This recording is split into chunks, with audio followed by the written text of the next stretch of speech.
ebiseera ebisinga abaana abato bakola ebintu out of excitement. True. Kati because they are so excited and they are so emotionally invested. Omuntu obeera n'omuntu nga they have a lot of idealization idealism nti akera kumacha naafuna ekifuka ky'omusale n'amanya nti Dori nono ke namufunye Dodo is my woman. Yeah. Tugenda kubeera naye mpaka. Dodo mwagala, Dodo yantegeera. Kati mu mbeera eyo tasuubira nti asobola n'okera kumacha. Dori n'omugaana. Kyova olaba. Tulaba nti baga nti heartbreak ebuluma omuntu omukulu. Eluma omuto. Heartbreak eruma teenager. Heartbreak eruma teenager. Because at the end of the day, you see, the biggest problem abaana bato gye balina. Ti agenda n'abeera ng'ali mu mukwano. Alina omuntu gw'ayagadde, alina omuntu gw'afunye, alina omuntu gw'ategedde. Kati omuntu oyo n'atuuka ekiseera nga of course I know either they have other opportunities. Osegera muri mu senior wano mwenna ne toyina ssente. Yakwagala kuba muva ku kifo kyekimu ku kyalo kyekimu. Nafunayo omwana wa boda nga akasente akalina.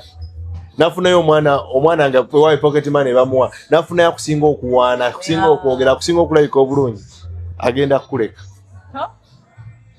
Ate bw'akuleka ebiseera ebisinga obeera heartbroken. Yeah. Ekirala relationship ezo tujja full throttle.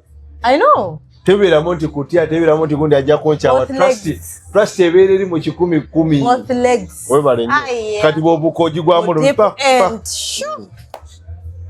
So what does that create? Ekyo kikuleetera omuntu ebiseera ebisinga okubeera nga you doubt oli mu position abantu abamu babeera mu relationship zino naye nga lwino omuntu agenda netula n'agaana naye can I live without this person?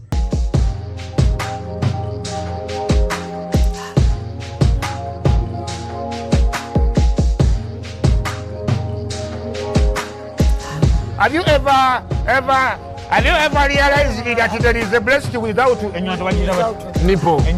But without a nipple.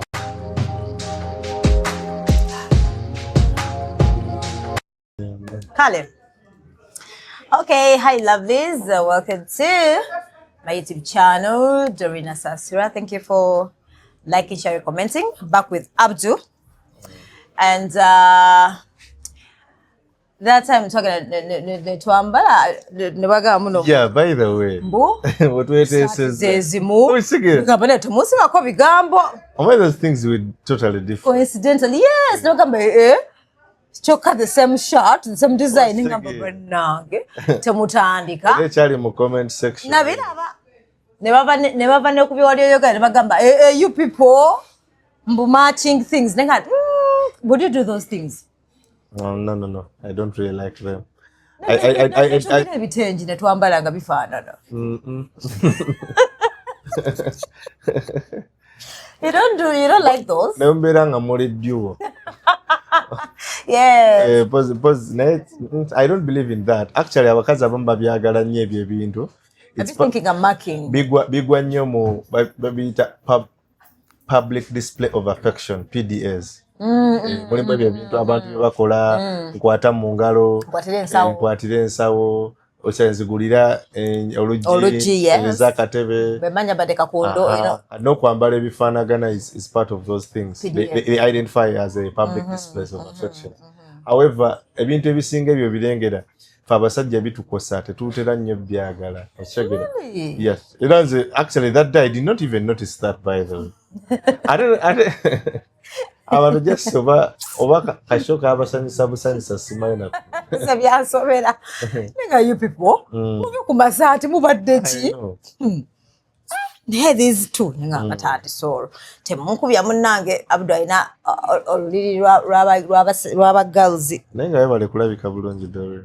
Kati yogena kunzijayo. Lwaki yogera ku bawala boyina. Lwaki why abawala mbalina. Because you're Muslim. Ate sina yange kugulu. Sina yange kugulu so. List in charge ongerako. But would you, before we get into our today's topic, would you flaunt someone and go olabanga checho? I will never do that. Why? Okay, I think I can do a function, then pass on, but I think it's a sikiriza zo mukwano gubera gwa abantu. I've always told you during that people cannot hurt what they don't know. A lot of people kadengenda ko ekyokulabirako lori nyoba n'omuntu wo ng'abantu tebamumanyi naye baagala okupokinga ennyindo yaabwe bamanye gundi oyo amukola atya gundi amwagaza ki bikyavaawo n'ebisigadde kati bw'osanga abantu ffe abali mu limelight okitegeera nti olina tv wookola olina radio wookola n'ebintu bwe bityo abantu baagala nnyo waliwo abantu abalwana okukusuula waliwo abantu abaagala okuvugirako ekipiira ku lubuto nti they feel like kijja kukola amawulire singa bakwogerako ebintu ebyo kati olumu sometimes enzikiriza nti abantu abasinga omuntu baba tebamanyi muntu gw'oyagala ate kikuyamba na nnyo because we have a life beyond the cameras okitegeera nti okujjako ng'omuntu oli yayagadde ogamba nti omugjeyo omanyi nina akantu kenda kugambako emabega wali you see love should be private but not a secret. Love should be I'm getting the it is private. Only those people that matter will know about it. Nti for example nti solo kubeera nga bwe winzoga guni yakola birthday ya mchala we natatuyita nenda yita baganda bange nayita family yange nayita mikwano jange. You understand? No, because wakola the proposal. Exactly.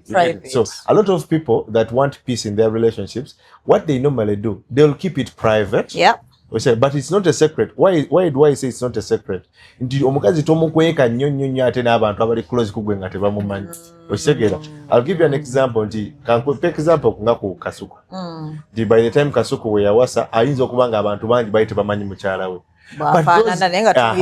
Naye yalinga ayogera gwe bajja kugoba ku kyemisana gwe bajja kugoba kitegeeza ayina abantu specific ngale byali atwala ku kyemisana so abantu ate bo basanga ng'omukyala bayinza okuba baali bakola ki bamumanyi so and I think sometimes that is how we're supposed to run our life.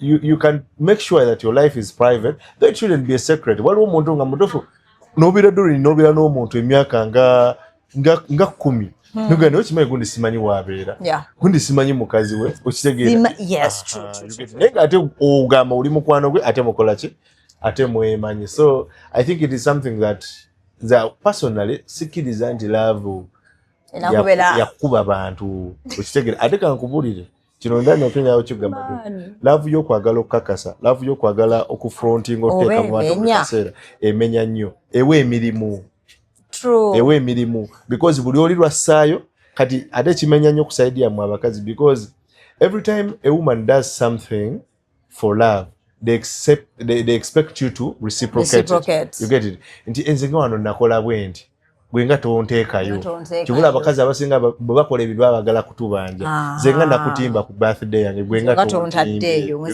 zenga commentinga ku bifanane byo gwenga to commentinga kuswaza kamatani ko yo exactly kibula nze nkugambirawo munnange enzo ndaba mu comment section nange embeera muntu wa bulijjo kati bona beera mu comment section gwamanyi era nze si following muntu gwenjagala bannange I have a feeling I know heartbreaks are not easy, I think public heartbreak ngoba dem real loveness nyangu ati oyina ebyokunnyonnyola bingi osegere oyina ebyokunnyonnyola bingi neka nze kugamba kino okimanyi kino olaba abantu era this goes back to people that front a lot of their moments and love and relationship stuff mu mawulire. Every time you present those things onto social media, you get it, you give people something to think about and you give them the opportunity to have an opinion about what you're doing. Because ugo kibaletedde wabalaga ngo wasa wabalaga ngo okwana wabalaga ngo likwane munu kati bwe muchankana lwaki tuyagala baberewo. You get you literally we give people liberty. You know, sometimes people are forced not to talk about us because they literally don't know anything about us. You get it? Oyine mbozi jobo ulanga ne ogawa sijimanyi bulungi sijja kwogera bingi. You get it? Nekati omulagaze mbimanyi I've seen a lot of couples here ne bachankana na ku social media and you find someone ngari mu kubogerako nnyo because aina reference zenzijukira ku interview mu gundi oyo yayogera bwati relationship tegena kola yakolanga bwati osegera nze nabalabirawo zizukira ne wali mu kaseera yakola bwati ne bwati osege kati mweyembeera omuntu yenna ategeera ekyo olina you internalize nti this was bound to happen because I did this to myself. Today's topic we talk about the young relationships. Yeah, teenage relationships. Teenage relationships. Yeah. Talking about teenage relationships, there's like a video. I don't know if you saw it. I saw it. I think that was 2 days back.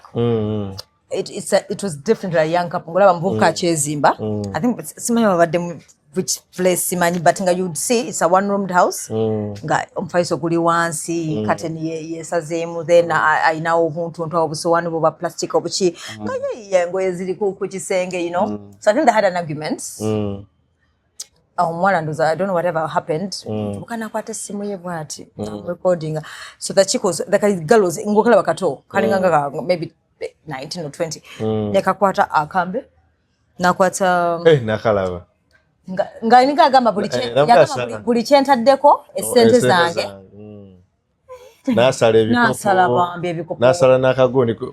In fact, the boys try to be sarcastic. Namuga nti by the ako kagoni wandibadde ojja keetaaga bwoba nakoka ngakati nokutuwandika yamuga akalinga okalese ogata okasaze agati notuwandika saze oyinza okkeetaaga. But me, first of all, I applauded the guy for being calm. Yeah. Do you know what it means? Like, I'm trying to build myself. He was calm, but you see, there was also one element that he did wrong. Omuntu mumbera bwetonga akutte akambe. It is not good to be provocative. And don't be sarcastic. Yeah. Because your sarcasm might be interpreted as somebody who is trying. They might be triggered into doing something bad. You get it? So.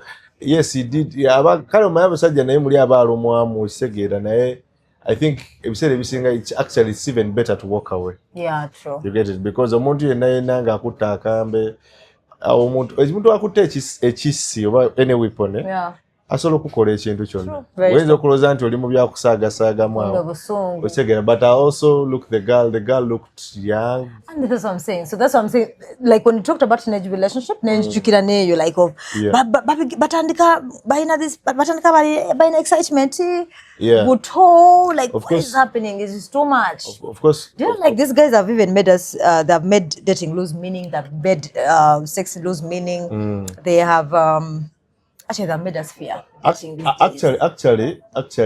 buli relationship basically zitandikire. And the reason why I think it is also very important for us to address this thing, I think there is also another video I saw.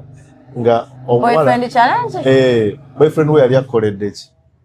Ng'oli akugamba omuwala sikana gamba yangamba osoma biki naye tompaako. It was a boyfriend challenge. One time, once your boyfriend said,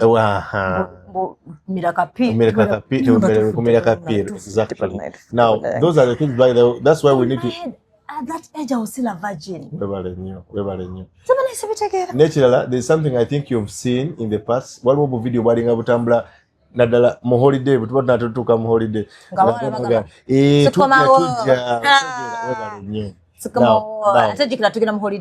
Exactly. One of the biggest problems chetulina wano. Teenage relationships are real and they are the foundation of what we are doing today. Because trust me, Dorini abantu bangi leero ne mu mbeera ze tuwangaliramu. Abantu relationship yo azimbibwa waina high school lover. True. Osegaba high school sweethearts. Very true. So this, youthful infatuation abantu balina okukimanya nti is first of all it is, I think we can start with the traits so that somebody understands it better. People need to understand nti the sexuality that we show ngatukuzenu ebera ne basis. And one of the things that help us understand that or what escalates that is adolescent stage. Like where we are more curious, adventurous, olaba omuntu abeera normal. Yeah. Not until they hit adolescence. True. That is when they start actually like it's like your sexuality is triggered, is switched on. You get it? That is when you start realizing that's when you start of course the voice is changing and a lot of other things. Now omubiri gutandika okudemandinga and omubiri guno gutandika okudemandinga abantu batandika okufuna relationships. But unlike back in the day, when I can't call Gamimbo, for me at that age, I was a virgin. Yeah, no boyfriend. Exactly. Where were you? But still, you had a boyfriend. Exactly. Now, people need to understand. Indeed, abantu balina okumanya nti kati relationship za kati teenage relationship za kati zirina enjawulo nti abantu bali exposed to a lot of information. True. Good and bad information. True. They have a lot of pressure. So kati bakola ebintu ebitutakola. And unfortunately abazadde bangi baziyisizzaako amaaso. Ekyokubiri, parenting today is different. Yeah. Because back in the day, women were basically housewives. You get it? So somebody, the women had the mantle to be in a position to nurture the children. So, and part of nurturing they would control how you behave. When they saw you tandise okubukabuka n'abalenzi mboko ng'ekuyitako, webakulaba ng'otandise okusuna ebbere nga batandika okubuulira and everything, which is very lacking today. Yeah. You get it? True. Trust me, a lot of these teenage relationships, abantu baziyisaako amaaso, bazitwala ng'ez'okusaaga. But when you notice emabega kayo ojukira that boy that was gobatire those are some of the but a lot of chaos is happening among those teenagers, those adolescents. You get it? Yeah. So kati tsokera dala. One of the things I want people to understand. Ndi abana basinga tsokera dala bwe tumalo abana baba tandika okuvubuka. Batuka ne bafuna pressure. Osegera awulira omavubuko manye n'ekiwago omuwala ameze ebbeere alaba ebbina litandise okujja awula nga tafugika. But at that stage wagenda ogwira mu muto munne amukwane. And usually munne ezisinga zino teenage relationships ezisinga zitandikira mu bintu ebigatta abavubuka. Osegera maybe social groups, baina somero, tusoma fenna, tuwangala fenna, you get it. Kati zitandikira okwo. Naye biggest problem zisinga, one of the traits kwe tuzirabira. First of all, they are intense. Yeah. And there is a lot of emotional investment. Kubanga babira ne love nyingi. Omaye kintu ng'otandika kitandike. And these people are innocent. Yeah. Omaye mu kintu ng'otandika ojolaba abantu abasinga ku love yaffe esooka ku first kati baffe. Twayiwawo nnyo omubiri mungi. Because oba olaba nti actually obeera oyina ekintu kibayita you're hopelessly romantic. Yeah. Obeera hopeless romantic. Omuntu oyo abeera yalowooza kino kirina okukola. Ono sweetheart wange, malayika wange, kino kirina okukola kirina okuyitawo. Now, biggest problem, lwaki ebintu bino era tulina okubyogerako abazadde babitegeere. Nti abaana bano ebiseera ebisinga, I've seen a lot, abaana bakola nnyo ensobi. Because they are a lot of, it is very intense, they are so emotionally invested. Tine bamugana omulenzi asobola okugendayo. Yes, agendayo. So asobola okwettoola omulenzi wange. Osegera. Walaba yakumako omuliro. Osimanya mbu kwanga omulenzi bamujja mu ssomero. Exactly. Now these are things that we tubate tubisalidde magezi. Oh God. Bibeera intense. Osegera. Kati nyinza okuwa ekyokulabirako. That boy that passed on. Bakugamba they kept on telling him weesonyiwa omwana. Ninga yitasobola kumwesonyiwa. Your stage. Yeah. So those kind of relationships, there is a high level of emotional investment. They are very intense. Omukwano mungi osegera jo omuntu asobola n'okutoloka ewaka olwokuba bagambye ku mulenzi we osegera omuntu asobola okubeera nga akola abantu ekikyamu abagambye ku mulenzi we. So people need to understand nti when you notice, so to be able to help such kids you need to understand nti yes, omwana ono wadde ngenda mukuboggolera mugambe nze abasajja bakubya abasajja okyasoma biki chances are many that tajja kubiwuliriza because omukwano mungi okitegeera. That is the first thing. Ekintu ekyokubiri abazadde kyenjagala era balowoozeeko nnyo one of the traits is teenage relationships ziri more about exploration and omuntu ogezako to try to find your identity sexually. You get it? Because olaba omukyala ebiseera ebisinga oba omuvubuka bwe tuba tuvubuka awo okula. Kati bw'oba okula olina bye weerabako. You get it? But you trying so much to find validation. Okitegeera nti kino kyendi kimala kyekituufu okitegeera. Ekyokubiri kyetusinga okusanga abavubuka abatoto bano kye batera okusanga lwaki guys they are more about exploration nti ebintu ebisinga tubeera nga tetubimanyi. We are very naive about a lot of things. I know. Okitegeera ebintu ebimu muba mubiwulira buwulizi okitegeera. Kati omuntu ebiseera ebisinga abeera yebuuza naga naye kino kiri kitya. Abantu bangi they kiss the first time because they want to know how it feels. How does it to feel? Kiss.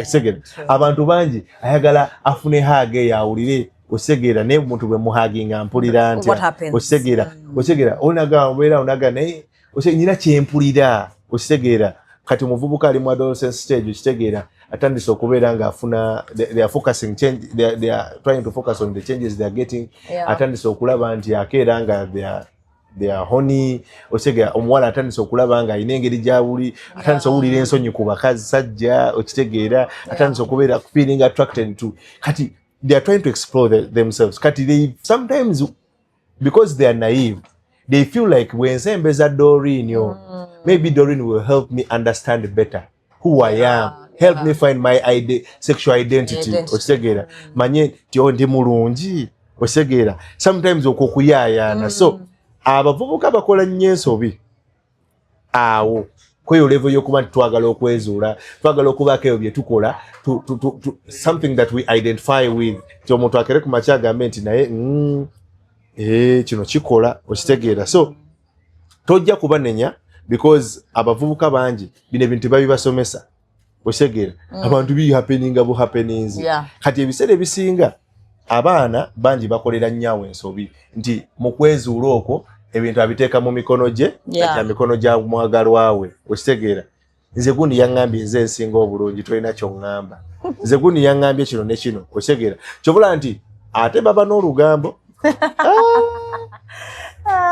anti gwe buli amugamba ekintu alina omugamba okitegeera alina information eyo gikola ki okugituusa baŋŋambye nno bwe bati ne bwe bati okitegeera so ebiseera ebisinga because they are naive tebamanyi kukola bintu kwega babeera mu kugezesa they are trying to explore their lives they are trying to explore their like that journey of love bamanye nti kino ngenda kikola nti akigenda kutambula kitya and trust me ekyo ki bakolerawo ensobe nnyingi okitegeera kati abazadde abasinga obuzibu bwe tulina bwe buno nti abazadde bangi mulivinga mu ddinaayo bakugamba omwana we ayagala gundi oyo owoza omwana wange muto okitegeera tasobola kubikola okitegeera ate abazadde abamu ne mwebuuza n'amagezi okimanyi omwana w'omuntu mukulu okitegeera n'omulaba nga abuukabuuka n'omwana wa neighbor naye n'okita n'omulaba nga abuukabuuka n'omwana olina nze ndabika abazadde bangi ne babayita ne babagamba dodo omwana wo twamusanze ne gundi mu ddoomu okitegeera atakkiriza how can you say that about my kid? This is a young man. He's a very young boy. You cannot start telling my boy, what's your work? Bichi. Osegera. Bana bato. Osegera. Tatule kone mukwano gwe. Osegera. Abazadde babikole. Aha. Yes. Oli aba ina kyakolezi kyalabyo. Osegera. Abana bo balengera. Sawa yonna. Bayinza okubaako kye bakola. Naye kati mu abazadde mubeera mu bawolereza. Oluzo omwana wo era zengena nensanyukira nnyo akasinga ebimu ku bisinga okunsesa abazadde bangi munnaye akeera ku makya ne bamugamba omwana wo nno gamba omwana wo ave ku muwala wange n'abuuza n'agamba yo owa ayagaza ki owange osegera because they do not want to believe and embrace the fact that these teenage relationships actually do happen zengena kugamba lwakuba nti abantu tebaagala kukikkiriza n'abaana bangi bafuna embuto ku myaka 16, 15, 17 n'obulwadde nga tebabakutte but because they are engaging in relationships n'abantu abakulu n'abato bannaabo otegera so people need to understand nti kino ekintu kya teenage relationship tetusaana kukiyisaako maaso. It is something that is very important. It is something that is really happening. Ekirala, one of the other traits abantu ze balina okutunuulira bamanyi. Usually there is a lot of peer pressure and visibility. Lwaki ngambye ekintu ekyo? Peer pressure nejja etya? Nti nze nzijukira twali nga tuli mu senior 1 nga tugenda nga tutemamu embiina. Naye kati nga bw'otemamu embiina we mubeera yonna gye muba muli mu bukava somero gye nasomera baali balina ddoomu gye bazimba kati nga twambuka eyo waggulu mu ddoomu gye bali mu kuzimba etannaggwa. Of course matimanyi temuli twagenda kujjayo. Kati nga bayinza okuba basomesa nga music yoga frijja kusoma music n'odojinga. Kati nga mubeera eyo abavubuka twabanga nabo doora abakulu Ngomuvubuka asobola okunyumya ekintu nga gwe tekinnakutuukako. Nobera curious. Disturb nogamba what's up? Ne mukwatako osenga ayina ebbeere ne ndikwatako gwe mu bulamu bwo tolowooza nga nakwatako bbeere lya muntu yenna. Osegera omuntu n'abeera onayogera ekintu kati jjuke oluusi olabyeko ka firimu osegera kati n'otandika okuba obufaananyi kati ebiseera ebisinga lwaki gambye nti peer pressure is a very big component on how these teenage relationships are initiated. Abantu bangi baagala okufiitinga into the picture. Abantu bangi baagala okulaga abantu nti kino ekintu nange nkimanyi. Okitegeera nti omuntu asobola okubeera nongo abantu banyumiraga mu holiday nazzeeyo bannange boyfriend wange yampise ne tugendako ku arenamo ne tugendako ku yayaawo ne tulyamu akamere olwamaze twali tufuluma nankiisinga bannaye it feels so wow. Kati waawe eyo basobola okuba nga bajogera boogezi Doreen naye nga gw'ogikubako obufaananyi kugamba ekintu mutofu ekituukira okubeera nga kiri waawe kiba kikola ki kirungi kinyuma kiba kimalayo. Now it is one of the biggest problem nti once every time people talk about things because at that stage you can only put stage your exploration people are talking about things that you've not experienced. In most cases it's going to push you to also want to start a relationship. Era abasinga most teenage relationships are based on peer pressure. You're dating someone because naye gundi akwagala tomulabe engeri gyakutunuulira osegera beewandikidde obubaluwa ngambira mukwano gwoyo nti namutegeera nkolera kino ne kino kalina muganda wo okitegeera kasisita kako bulenkalaba osegera mulimu n'abantu nti Doreen oyina mukwano gwo bw'oba ojja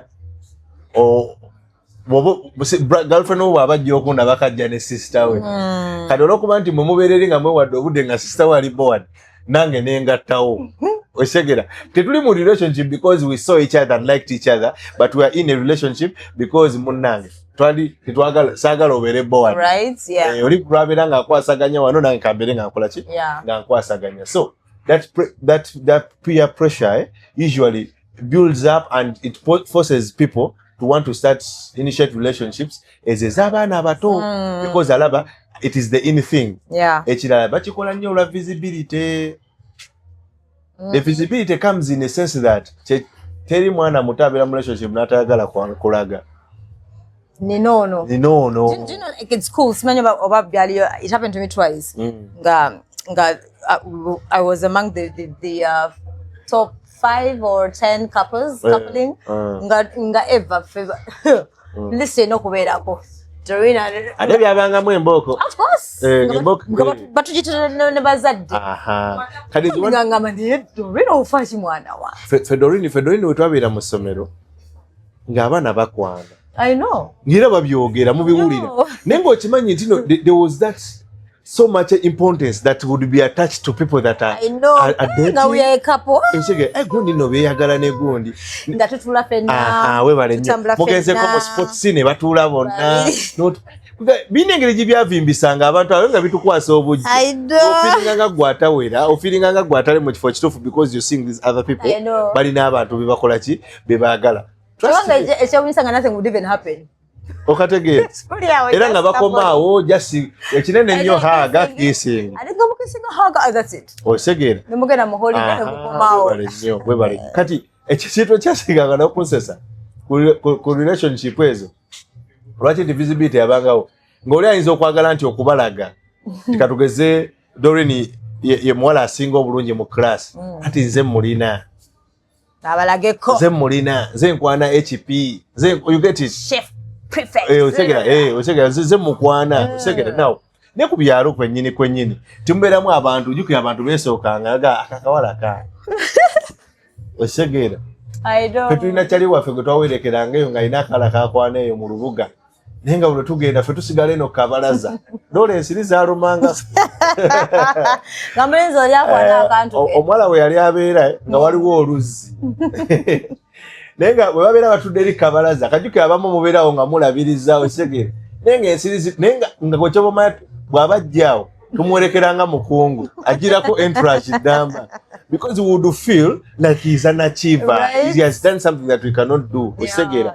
So ate nekirala nti abantu abamu lwaki bakikozesanga nnyo for visibility nti there is a way it would create a sense of adulthood. Omanyi nti omuntu nga bw'atandika okukwana there is a way gye yeerabanga ye mukulu nnyo ku mmwe asinga obategeera. There is a way would feel ne bw'aba musajja nga ntulina engeri tumu feelings tumuvimbisa naye kyali oyo alina geemu kyali oyo wakabi okitegeera. So ebiseera ebisinga that is also another trait. The trait endala abantu just jagala bateekeko nnyo essira. Trust me, however much zino relationship nti abavubuka bagala visibility mu bannaabwe they are usually secretive ku bantu abakulu authorities. Nti abantu babeeyagala naye nga tajja kukikulaga Dorini nti ayagala gundi. Osegera omuntu ajja kubeerawo ng'alina gw'ayagala naye nga tajja kukiraga kwakati ng'oyogenze n'oyogera nti twabanga mu masomero nga mu masomero olidde bakulaga Dorini tebakukkiriza kubeera na muntu era kiriko embooko naye nga mubannammwe oba okimanyi n'obubaluwa bukola ki buyita. Osegera weebale nnyo tibakutumye ku dduuka n'obaako osooka wokola ki wowumulira. So this kind of secretiveness kibula nti abazadde abasinga leero they cannot control these relationships. I know. Nti omwana wo omulenzi oyo ali mu senior 4 ali waka alya Maid naye tokimanyi. Omwana wo kati ate dda beewandikiranga obubaluwa kati ate kyasukkamu omwana wa senior 5 alina essimu boyfriend wa senior 5 alina essimu beekubira bekola programu n'ebisigadde.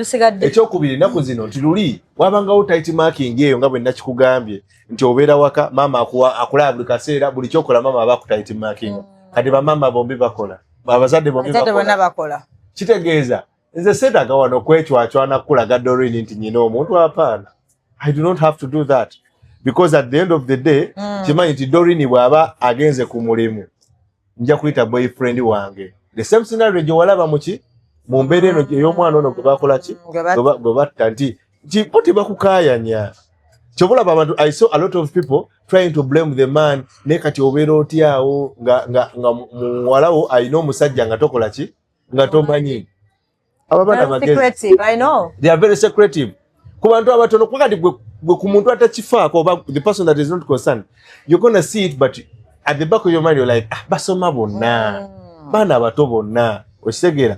Kumbe abaana boyita abaana n'ebintu batandika ddokola ki okulya osegera kwanza wetunulira omuvubuka ateekeddwa okuba nga yali alya ate kisinga okubeera ekibigambye nti kati ng'engeri abaana bwe gye beevuga speed nti bw'omuntu bw'atandika okulya aliira ddala osegera because oli mupya osegera oli mupya ku kintu so abaddu biki byonna exactly so kati buli kimu oba oyagala kikola ki kukikwasaganya ate oba tolina pressure because the relationship abantu tebeesaba ssente.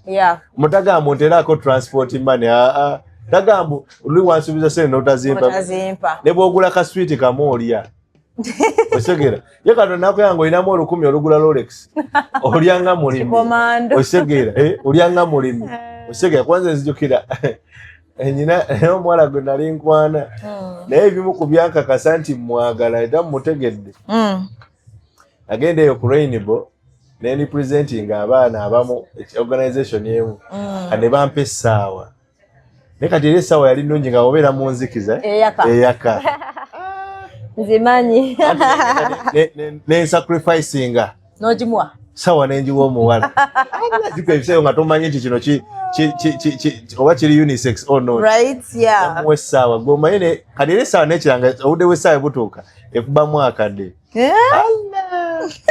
omwana muwe essaawa nti efamily yonna kono nentegeera okujjako maama andi nga olwajja oli yakuwadde essaawa omuvubuka yakwanga osegera tetuvudde nga tutona osegera kuva dda nga tutona osegera so people need to understand nti ebiseera ebisinga that also happens. Ekirala abantu balina okumanya Doreen these relationships are usually short term. I know. What is the short term? Do you know, like in most cases, I've noticed most people are saying that I want to go. Yakuja kwa fertility. Literally 90% obera nayo. Of course. Zikujuka zetusokera ko. No gam ne bakubuza lono kasimanyi jali. Anti kabaka tolaba you see tutuula ne tufumiitiriza nakola ensobi z'obuto osegere yeah those mistakes of the youth that we make so tiyalina mulungi osegera oba lwakuba nti okuba yali boola w'essomero osegera olwokuba yali osegera okimanyi tulina mwagala lwakuba Doreen yali amwesimbyemu osegera nja kulaga ku Doreen osegera yatukwana lwakuba nti yali omugezi mu kibiina you get to realize nti zibera short term because ebiseera ebisinga kati ngenda ku ekyokulabira ko mulimu abawala leero ng'omukwana ku ssomero nga laavu yamweberawo ku ssomero nga wodde waka ate waliyo James azoganye waka esegera kakitegeeza laavu ya James eberawo mu holiday kusomero n'okwasaganya I know right ekirala lwaki ziri short lived ebiseera ebisinga nti muli baana bato I know muli baana bato ekisooka ziri passive in nature kati mwecommitting nga nyero libwakera kumakyanaga nkitadde because abaana okubuuka they easily jump okuvako n'ogenda kulala tebatwala ki tebatwala budde they are not so much emotionally invested biggest problem abawala bwe bato gye basinga okufuna era lwaki gaye nti zibeera short term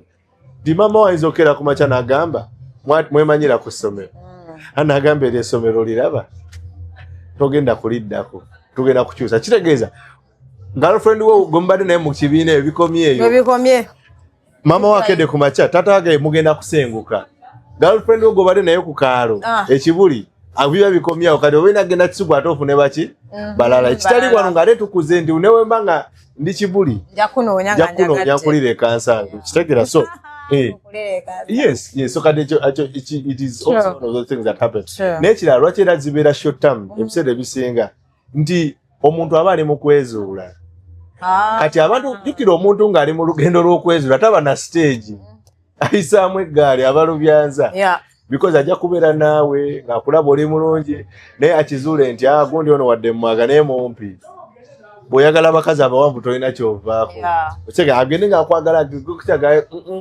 omwana ono okusinza lwe namulabyeko vibe tekiggwa neetagayo omuwala omweru okitega so those are some of the traits but kinandiyagadde ennyo era lwaki nayagadde nnyo twogere ku nsonga bwe bubi obuli mu bintu bino the dangers exactly trust me one of the biggest dangers is teenage relationships.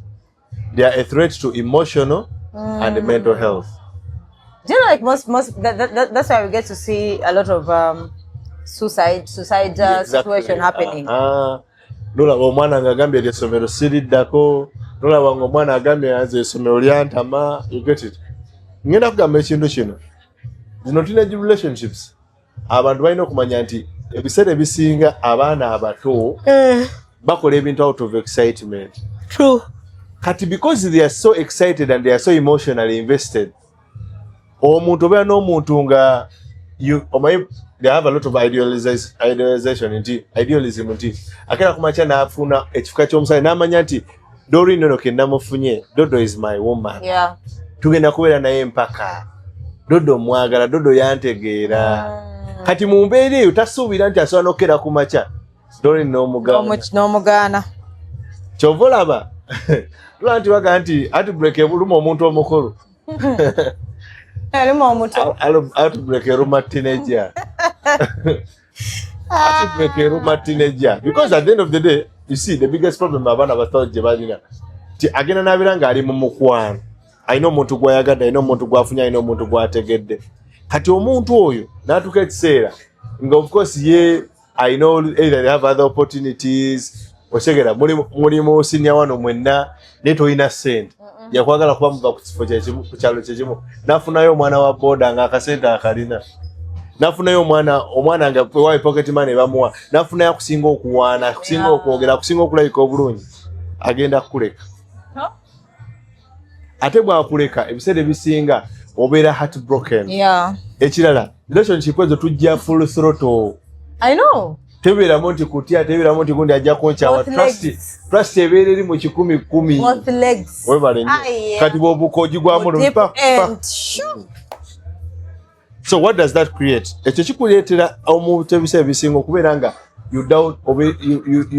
oli mu position abantu amu babeera mu relationship zino naye nga lolina omuntu agenda netula n'agaana naye can I live without this person?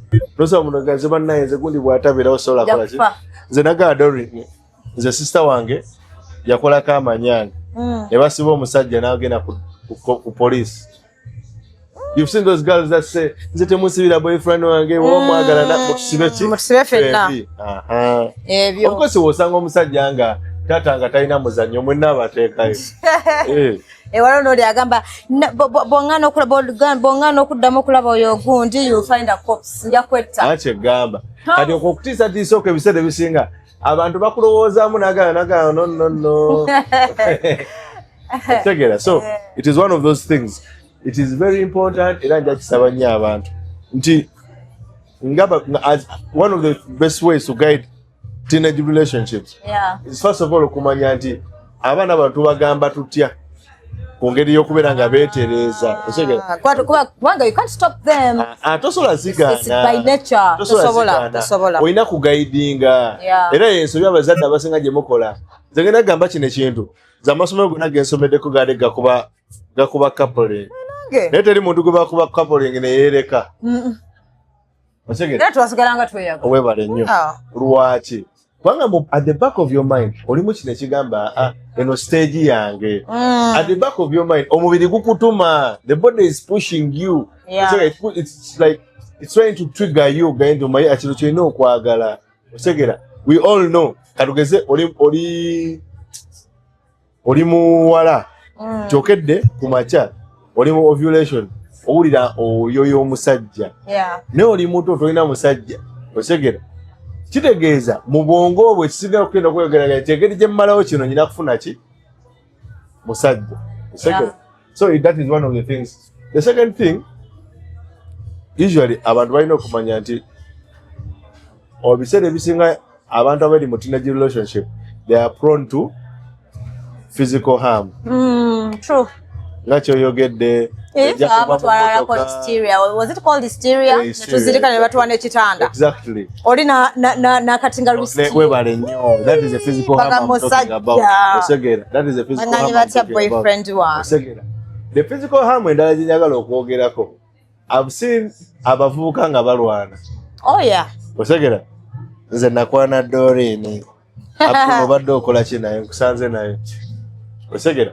Abantu bwe bato ekyokubiri oli agenda kera ku makya kugambe bwe baba nga tebalwanye balenzi n'abalenzi. Osegera n'abavubuka bennyini. Osegera abavubuka bennyini oyinza okusanga ng'ali mu kulwana n'omuwala nakusanze negundi okola ki negundi because that high sense of entitlement. Osegera nze oliddemu wange biki byokola. Osegera osagala mukazi. Osegera either nakusanga n'omulenzi n'alwana naye oba nakusanga gwe kennyini naye nakuyisaamu epi. Osegera obeera otya n'omuntu omulanga you know you belong to me. Oli muto usually omuvubuka ali 17 omuwala ali 15 kati yawulira nti kimukakatako kubeera ng'akola ki akubulira ekyokukola. Osegera trust me ezo relationship kwegya emyaka zibeeramu obuvuyo bungi. Zibamu obuvuyo bungi zibeeramu and they live baleka omukulu ogutali mulungi. Wakati omuntu asobola okutuuka ekiseera n'agamba njagala omuntu wange yes. Osegera naye singa tukera ne tulwana kitulekawa kwega kireeta nessale ki attention. Omuntu akutulaga nagaa nedda. Omuntu ono we've seen it nosanga kati olaba ezaataka zetubale twogerako wano nowulira akaana ng'akaana kakugamba tujja ati omukazi yakalumbye dda n'akaweerawo. Osegera ze ndabyeko abasajja n'akwata omuvubuka akwana muwala we n'akutwala ne bakusiba gye bali embooko nekkuba n'agala akavubuka ako kensibye muwala wange naye mukankwatireyo 20 n'endala 5 ku lubuto. So kati abazadde abamu babikola because it's going to bring a lot of problems. Abawala bennyini balwana ava ku musajja wange gwe toli bwoti okitegeera. So it is very important okubeera ng'omuntu azikola ki azeewala oba azibeera wala because trust me the more you engage in teenage relationships such things are bound to happen. Exactly. Ekirala Of course kiri obvious. Omuntu gyakoma okwagala ennyo. Gyakoma okukendeeza obudde bwe yantadde mu bitabo. So abantu abasinga kino ngenda kigamba teenage relationships naddala ezinvolvingamu abaana abasoma. Omuntu bw'aba nga asoma concentration ebeera very very low. Ng'olina omusajja anijjukira ka depression bwe kakkwatamu.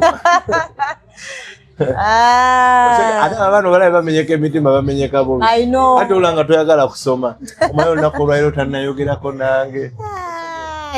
Zwala omwana yankubirako awo Musomaali asoma nafana nga I'm a student naye my boyfriend twacyankalanye tugenda munaku bbiri tukola ki? Tetwogera. Oyini ng'akulaga tabitegeera. Ne mubuuza nti kati wadde ogenda kusomera nagamba okugenda kusomera mbadde sigenda kuba nti omulaba nti omutunulira mu maaso. Okategeera. Ate n'owulira bbuba nga ayogera n'abalala. Weebale nnyo. Ebikuluma. Exactly. So people need to understand nti bw'oba ng'olina omuntu gw'oyagadde. Oba olina omuntu gw'ofunye n'omutegeera. It is only important okumanya nti kino kina we kikoma. Nina okusoma. Otherwise abavubuka minzaani bagikyusayo bati. I know. Nabeeranga okusoma kutono omukwano mungi. Mukwano mungi. Nze nzikala ebiseera when we were growing up ng'omuntu obeera mu mukwano mungi nnyo nga muntu gw'oyagala aba batasomye nawe olina kutera okutambulira bulungi ebibuuzo bibeera bingi ansa ntono osegera. So it is important nnyo lolina amatokera ku makya ne weeteeka mu position egamba munnaye omusajja wange omuvubuka ono wadde mwagala naye ate nyina okusoma osegera. So kitta focus ne decline mu performance y'omwana because you're focusing so much on the relationship. Ye leero ogenda obeere nga wa dating wa serebu w'essomero. Olina serebu osegera azannya ku school team abo balumya emitwe. Osiba mu ddomo osiiba okaaba.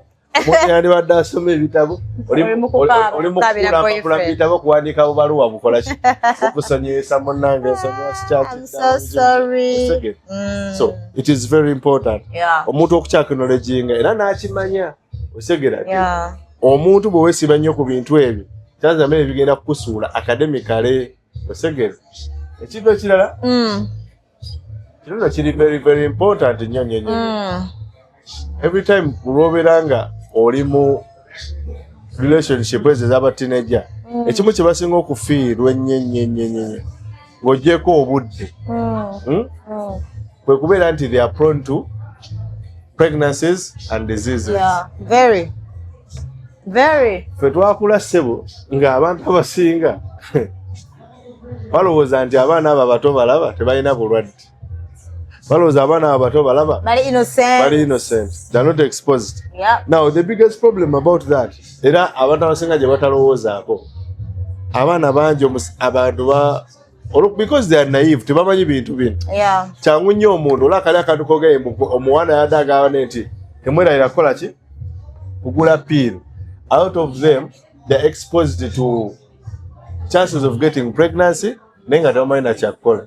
Oli mu senior 2 oli mu senior 3 manya abazadde bajja kutta kasaba kimanya. Nze one of the biggest problems esinga okunsesa nti omuntu bwankubira essimu nagamba omanyi badde wano omuntu nga mwagala nnyo naye simanyi bulungi oba njagala nedayika ndi lubuto lwe nombuuza oyina emyaka emeka 17 eyala kufunisiza ali mu myaka emeka 18 n'ogamba kaweddemu n'ogamba doyini kakoze ki kaweddemu.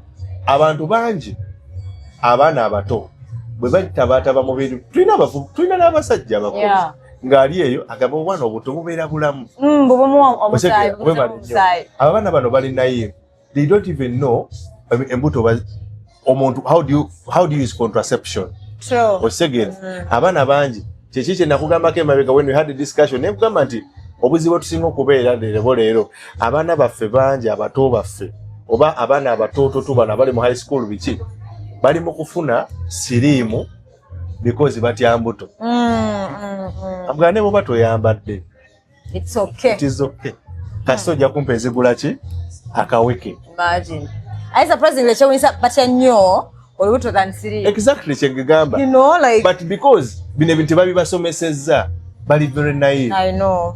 Osegera abantu abasinga akasinga n'okunsesa nti omuwala amala asobola n'okweza emyezi 2 nga takimanyi nti ali lubuto. Yeah.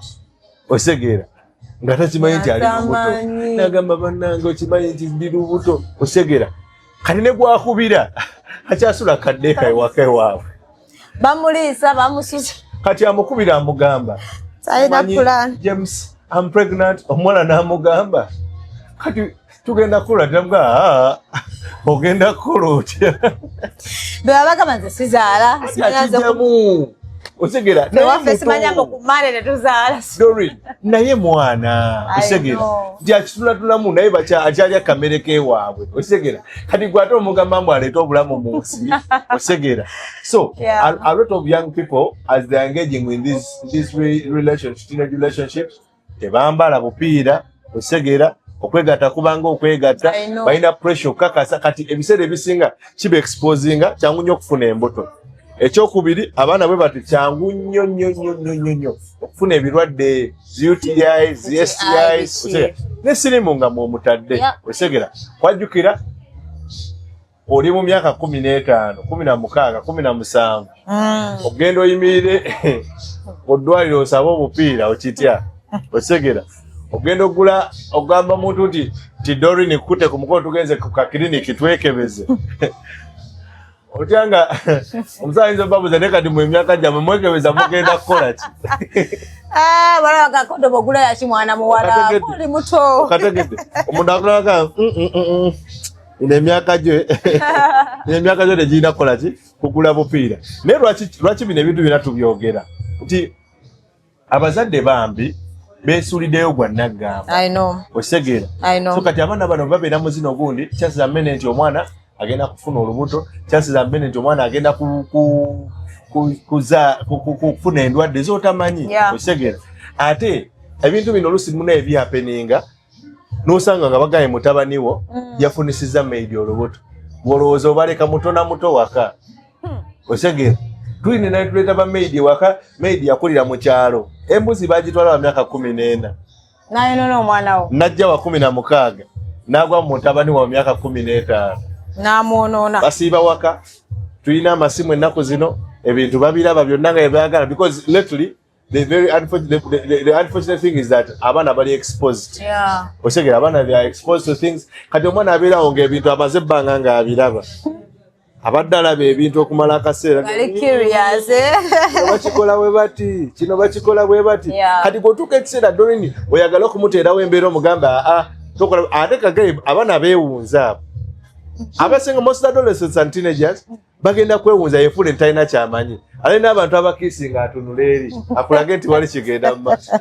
Kumbe in actual sense buli kigenda mu maaso akikola. So people need to understand nti abaana baffe nga tukyabagayalirira tumanye nti this is likely to happen.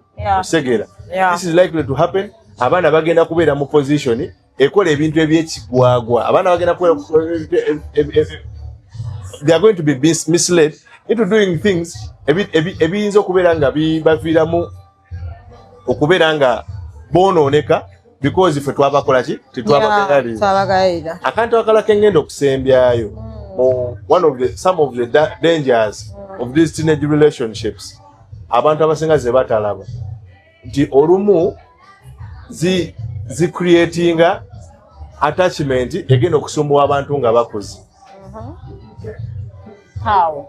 Ekisookera ddala okimanyi nti leero tuyina abantu leero nga yeetamwa relationship because yagenda ew'omuvubuka munne n'amurepinga.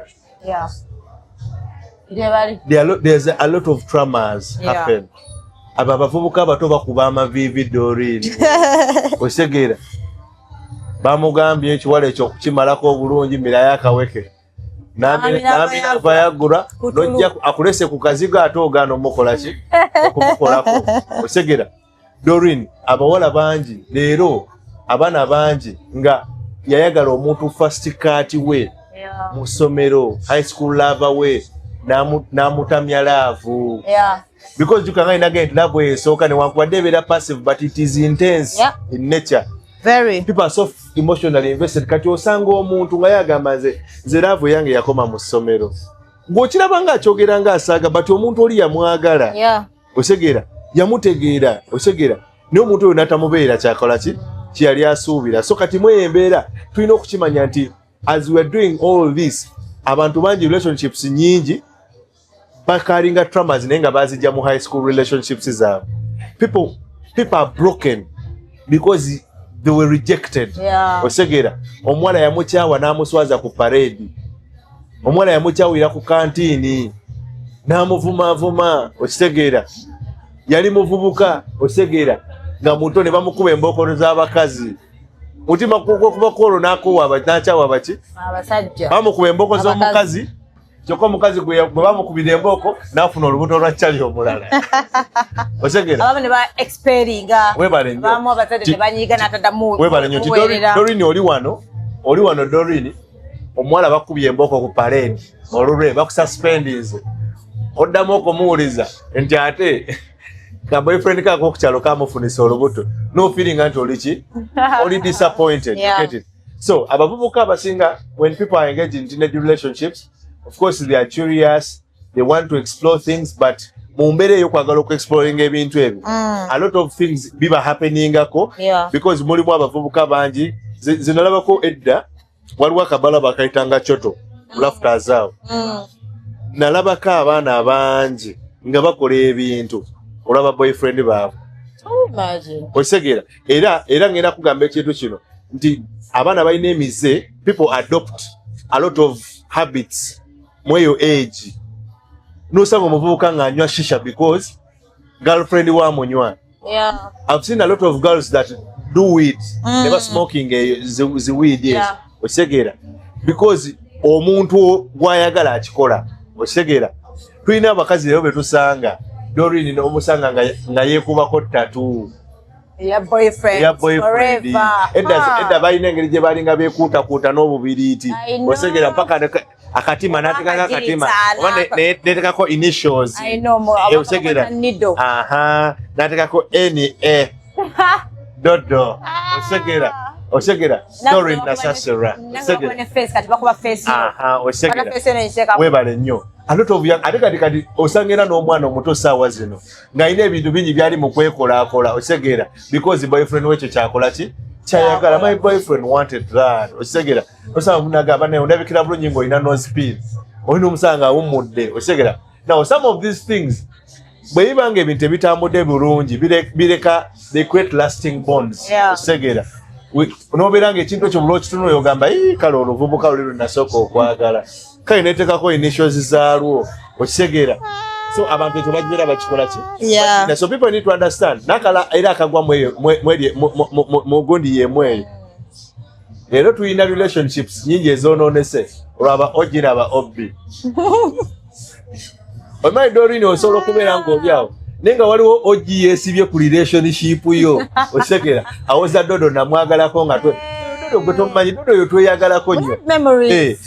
I see people nga beesanze mutambuza n'obulamu olina n'omwana naye olw'okuba omuntu yazoganyamuko omuntu mu senior 5 ne byateerya kati ayagala kuddamu kugulawo chapter ndala addemu akwatemu kamba bulire aba ogi ne ba obbi bangi bali mu kuteeka obunkenke ku ki relationship zammwe because they feel like balina ebitaggwa osegera because jukangejenagenti usually some of these relationships are short term. Kyogenze mu ssomero tamu emu okwanyeyo omuwala temuzzeemu kweraba kati bwe mumala okutuuka ekiseera nga temuzzeemu kweraba omuntu ono akusanga mu bukulu agane Dorin twakomawa ate nga usually no bwe nagenti relationship ezo mukwano gubeerawo abantu bano twanguwa obba w'amatu kubanga ogamba twolina we twatambuza naye tekyagguka bulungi muzuukuse webale nnyo. So ekyo kintu kikulu. So those are the few things I can talk about it. Okujjako guidance gyenjagala okuwanza abazadde guidance esooka gyenjagala okuwa abazadde ekisookera ddala we need to do a lot of sex education Let's not shun away from it. I don't know Let's why not shun away from they it. do. Bino ebintu byogamba mbu nno abantu lwaki sijja kubuulirira mwana wange ebintu byogamba mbu sijja omwana tannatuuka kumugamba bintu ebyo oba muyinako ensonyi. Trust me, buli lwosula obwo buvunaanyizibwa bino ebintu omwana agenda bifuna ku mukwano gwe. Bino ebintu omwana agenda kubifuna ku mikwano gye nga ebamunnyonnyola nti kono bagikozesa be bati. There is a lot of myths that young people are carrying simply because bafuna information etali ntuufu. They are misinformed from their fellows. Osegera atebijja kuluma, atebijja kola iti omusajja bwakola bwa you get it. Obupiira bulwaza, obupiira buleeta irritation ya mutwe. You get it. Osange ng'omuwala wo afunye olubuto, osange ng'omwana wo afunye sirimu olw'ebintu ebyo. Ekyokubiri, abazadde mutwale obudde mu monitoringe obulamu bw'abaana bammwe. You realize nti omwana afunye olubuto lwa myezi 2 naye omuzadde tamanyi. Newankubadde tuli mu environment eri chaotic, tuli mu environment y'okunoonyaamu akasente. Have time for your children. Leka abaana bammwe babeere nga basobola okubeera nga omwana oyo asobola okubeera nga omumonitoringa from a distance. Tomanoga naye gundi ono atandise okubuukabuuka nnyo amaaso gamuli mu ngalo osobola okubeera nga obaako ky'omugamba. Ekyokusatu, abazadde kyembasaba. Abazadde mbadde nsaba mu mutima mulungi mulage abaana bammwe laavu. Omwana muwaaneko. Doreen abakazi abaana abasinga abaana bammwe mu masomero bali mu kubalya because omuntu amuli mu muwaana nga bw'alina akabina, ali mu muwaana ng'engoye bwe zimunyumira, amunyumira nga bw'alina ebbeere. Banoonya validation. Osegera banoonya validation mu bantu abalala. Omwana mumanyize omuga nti omanyi, yes, you're beautiful, but you see, a lot of young men are going to tell you this, but let it not shock you. You're beautiful. Baina agenda, you know? Osege baina agenda. Bajja kwebaka nawe kino kyekijja okuvaamu. When you normalize things, I've seen a lot of girls bebalira ku ice cream. Osegera bebalira ku pizza, bebalira ku Rolex. Naye njagala nkubuulire, ngenda kugamba kana akantu. You cannot impress omwana w'omugagga oba omwana w'omuntu. Omuntu nge ekintu akiri ewaabwe tosobola mu impressingira mu mmere. You cannot impress a guy demoli omusajja oli omuvubuka oli anjagala ngwira ice cream. You cannot because abadde kwegamba olwaki njogedde ekintu kino abaana abamu bambi bagenderera abavubuka bano because balowooza bwe balina omukwano. Mumanyize abaana bammwe bawaana, mumanyize abaana bammwe balaga omukwano such that tebayaayaana. A lot of young girls make mistakes because balina omuvubuka oyo abagamba nti ensi you're the most beautiful woman in the world. Osegera naye omuvubuka akugamba you're the most beautiful woman in the world talina na passport tafulumangako na mu Kampala, tagendangako Brazil kulaba nti oba wali abakazi abo naga you're the most beautiful woman in the world. Osegera so kino kyenjagala okugamba abazadde twemanyize okugamba abaana baffe nti baana bano bakola ki, balabika bulungi. N'ekirala kyengenda okusembyayo bw'oba ng'omwana wo omulaba atandise okubeera nga alina ebintu byakola by'otategeera, tetugaana baana relationships zino tuba guiding. Because this is what I've realized, Doreen. Bwe lwogamba omwana nti ekyo ekintu tokikola kibi, agenda kikola naye nga sikuladdayo webale nnyo omwana mulage. Let's create clarity. Omwana mugambe nti omanyi, yes, manyi okuze oli mu adolescent stage, manyi okuze olina feeling oyagala omuntu. It is not bad. Tobulaba abantu abamu bogenda mu family ezimu osanga abazadde abamu nga basobola okugamba invite your boyfriend, invite your girlfriend. Lwaki? Because when you invite that person and they get to know them, first of all bagenda mutunuulira bamaye bagenda mutyama ono yemakula nnyo sawa yonna omwana waffe amugjamu empale. Bagenda kutunula bagambe Abdul ono okusenga bwe tumulaba mwana wa ddiini wa mpisa. Osegeera ajja kusobola okubeera neki n'omwana waffe. They will even guide you people. Babagamba awo manyi tetugenda babeera bakambwe naye bino ebintu olabe mba mukola mumaking sure nti temusala line eno because muli bato, your priorities. Kwegamba omwana aleme kulaba ng'omuzadde atamanyi mwana kyayagala. Like your kid does not look at you as your enemy, but they look at you as someone who knows what is best for them, who wants the best for them, and you're willing to guide them towards what you think is the best for them. Because abaana bangi olaba Doreen abazadde babakambuwalira nakola ebintu nga tomanyi nabeera n'omuvubuka ng'amukwata. Let me tell you, a lot of teenagers are being raped by abavubuka naye nga tajja kukugamba. omwana bamukutte jjo yandibadde ajja n'akugamba ne mugenda n'ofuna peepu takugambye. Nebano bakojja baabwe bakojja exactly so kazini bani webale nnyo osege abavubuka bangi bakozesa abaana bammwe osegera mwana wa 17 kazini wa 17 olina akanako ka 15 14 akeebakako naye takola ki tekakugamba because kakutya ebintu bino mubifudde nnyo nti bitiisa omwana tasobola kwogera ku sex wooli tasobola kubuulira kyawulira okitegeera. So let's learn to embrace what our kids go through. Let's learn to embrace that this is a stage in life. They will experience this. How best are do we put ourselves in a position to guide their safe navigation of these relationships? How do we help them?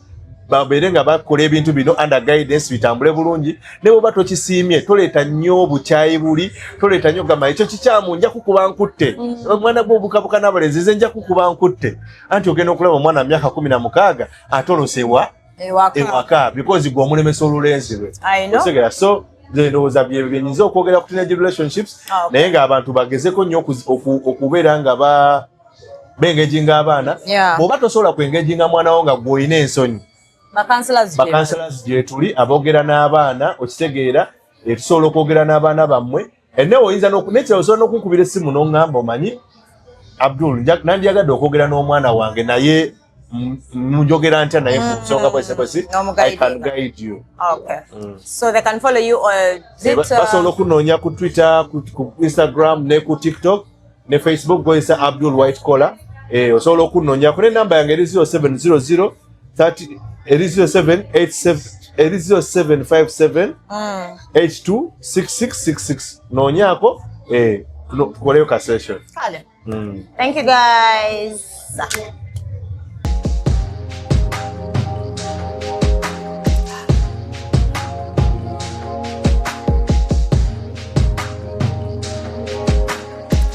Have you ever realized that there is a breast without a nipple? But without a nipple.